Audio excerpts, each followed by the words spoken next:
Shalom, this is Gamal Yala out of Great Millstone, Atlanta. I want to give all praises to YAHAWAH, BAHASHAM, YAHAWASHI, BAHASHAM, Rakak Wadash. Double honors to the elders and apostles of Great Millstone. Shalom to all the Akim that are pushing out this truth and sincerity.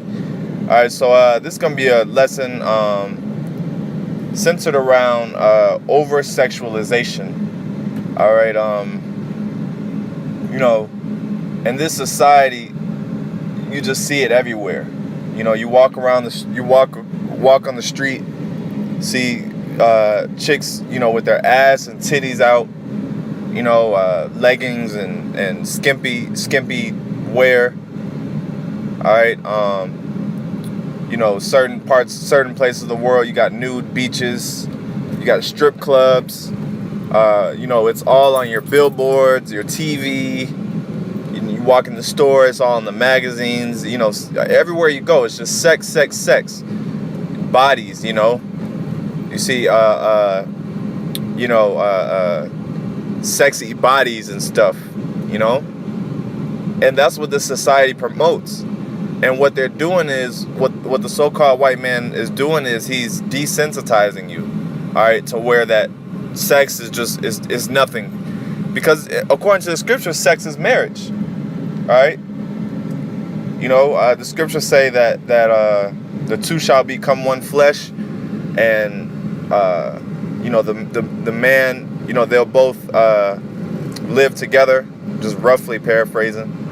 All right, so they've turned sex into just nothing.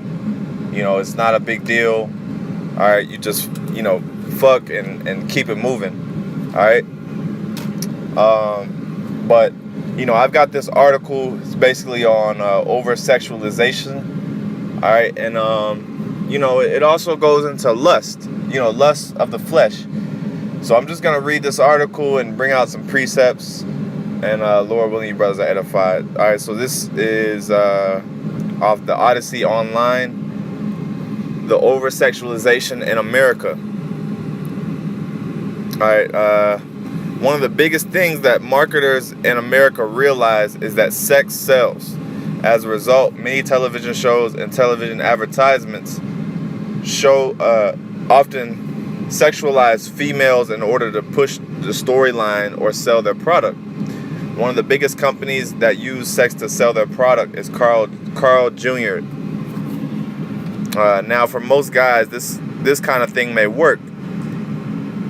It makes me extremely uncomfortable and does not make me want to go to Carl Jr.'s any more than I already do. All right, and they go into a commercial example. All right, it says I'll just kind of read through it.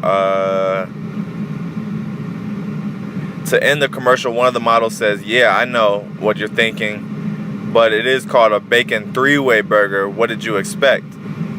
All right, so and that's Esau. They throw these little sex innuendos in there. Even on these Disney Channel shows. All right, they have these subliminal penises and vaginas, in the cartoons and stuff. And that's what this devil does. Even their monuments. You got the obelisk, which is supposed to be resembled of a penis. Okay, and you just have countless of examples of sexualization. All right, which really it goes into witchcraft, and Egyptology is also heavy into sexualization and the worship of sex parts, so to speak. All right, so I'm just gonna get some precepts.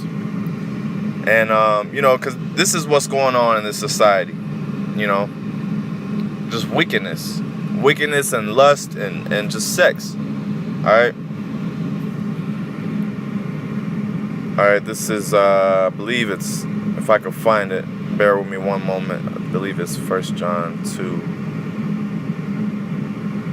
Yeah. 1 John 2:16. For all that is in the world, the lust of the flesh and lust of the eyes. And isn't that not lust of the eyes?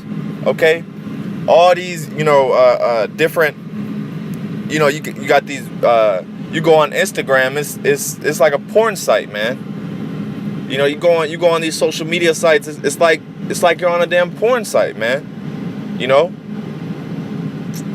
And that's lust of the eyes. 1 John 2:16, for all that is in the world, the lust of the flesh, and the lust of the eyes, and the pride of life, is not of the Father, but is of the world. And that's social media in a nutshell. It's lust of the flesh, lust of the eyes, and the pride of life.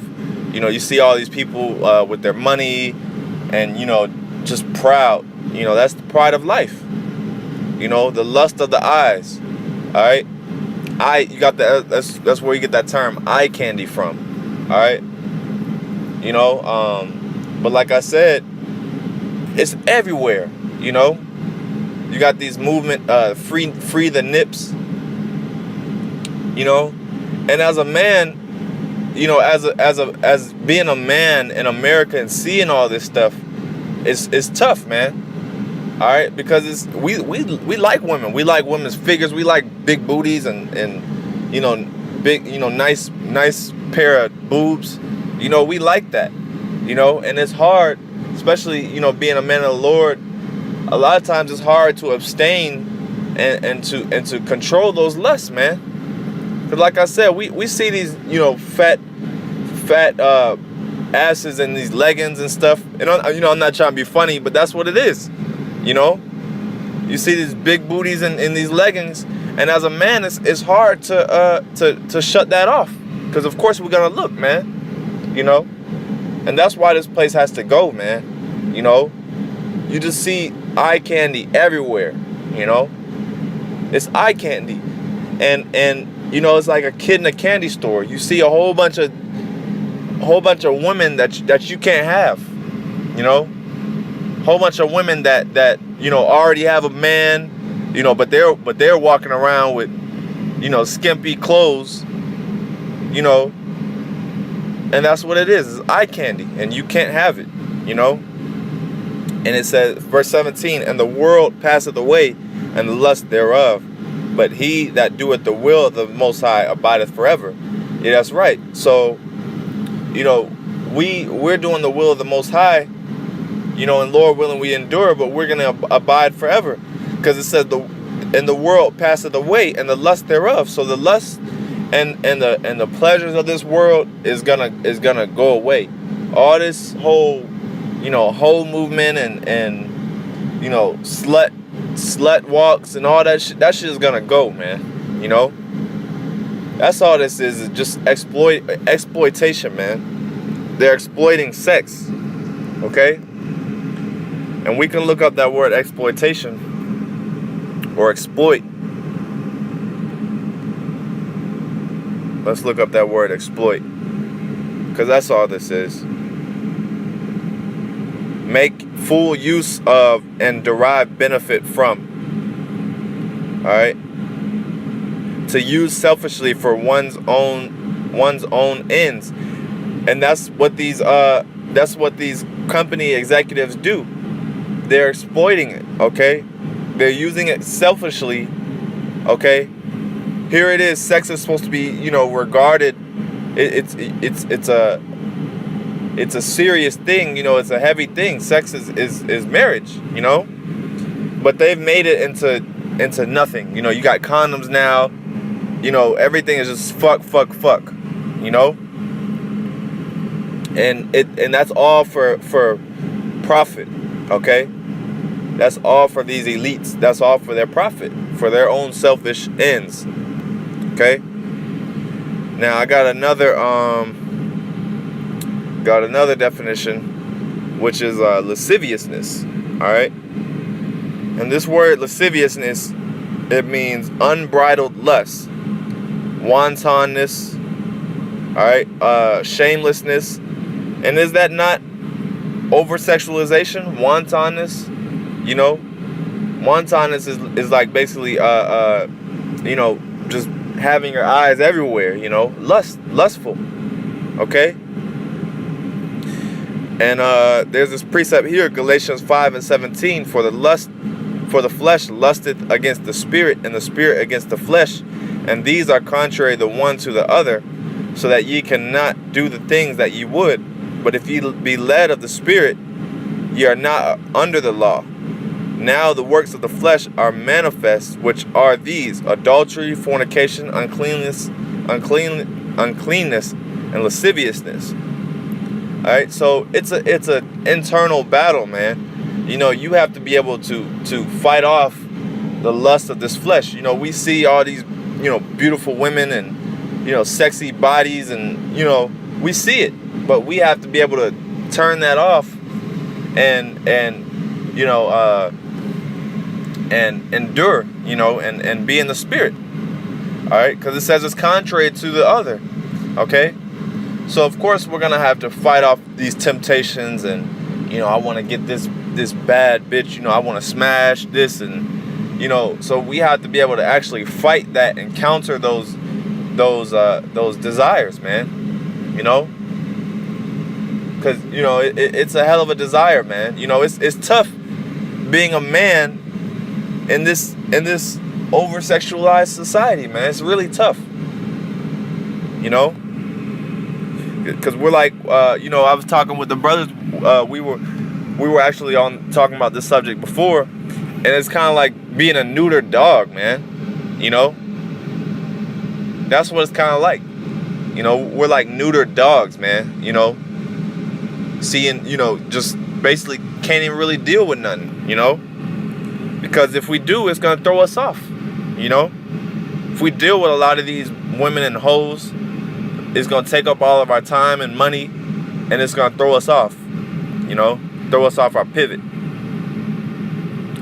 All right, I believe I had one more precept. I don't know exactly where it's at. I think it's in Matthew, but I'll find it real quick. Let me think. It was alright,